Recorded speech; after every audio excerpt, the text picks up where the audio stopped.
السلام علیکم دوستانو، تاسو ته معلومه ده چې د مردان یو ځوان چې دانیال نوم یې دانیال دادا په نوم باندې مشهور و. څو ورځې وړاندې هغه یو خپل ظالم ملګري په چل بهانه باندې خپل ځای ته راغوښتی او وژلی و. د هغې نه به هم تاسو خبر یئ، خو د ده د قتل معامله څه وه، دا ولې ووژلو او د سره د دومره ظلم چې کوم شي دا ورسره ولې وشو. یعنې که یو انسان څوک وژني هم خو په دومره ظلم سره یې نه وژني. نو د دې تر شا حقیقت څه و او دا یې ولې قتل کو، ولې مړ کو، دا به تاسو سره مکمل تفصیل شریکوم.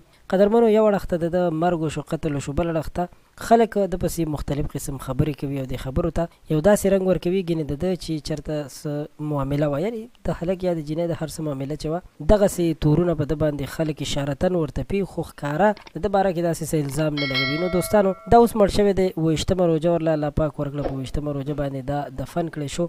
تر کومه پورې چې د ده د هغه اعمالو خبره ده، نو په مړو باندې دروغ ویل نه وي پکار. ځینې خلک د خپل ځان د مشهورتیا دپاره مختلف قسم یو ډرامې را جوړې کړي، داسې چلو شو هغسې چلو شو. نو ډېر زیات خیال کول پکار دي. یو مړی دی، هغه وفات شو، په هغه باندې بیا داسې الزامونه تړل، دا به د ورځ د قیامت بیا هغه انسان د دې جواب ورکوي چا چې په دوی پسې خبرې کړي. نو زما د ویډیو جوړولو مقصد هم دغه و چې که هر څه شوي خو د سره ډېر زیات ظلم شوی دی، ځکه چې که یو انسان هره ګناه وکړي د هغې شرعي حکم دی په هغه باندې لاګو شي. اگر که شریعت په پاکستان کې نشته، خو بیا هم د پاکستان چې کوم قانون دی هغې ته احترام کول پکار دی.